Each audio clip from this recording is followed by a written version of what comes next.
if you look at the comments, everyone is praising him. Okay. No one's actually fully criticizing him for his Spanish, even though he's like 100% speaks with grammatical errors and stuff. And what's interesting is he started off the conversation by saying, I only speak a little and it's hard for me to understand Spanish. And that approach is exactly how I'd recommend approaching conversations with natives, especially if you're just starting out. No one's going to criticize you if you just admit like the truth. Like no one's going to criticize you, especially if you're trying to speak in someone else's language.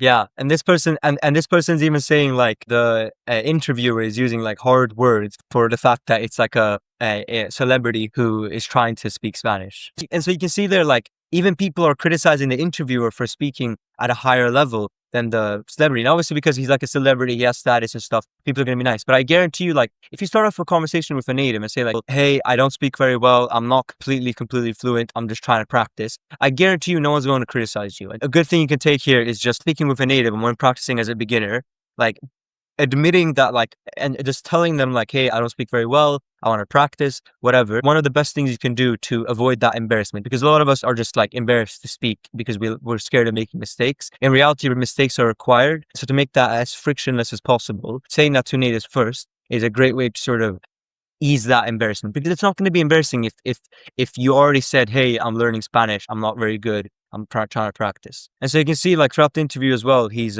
smiling, like engaged and stuff. His Spanish not being perfect doesn't matter. When speaking with natives, when trying to practice speaking with natives, it is really good to have that attitude. And by the way, if you're just getting started, I highly recommend joining the Speedy Spanish Hub. It's a free community I created with a bunch of free resources and guides to help you start learning Spanish with these methods. And it'll be the first link in the description.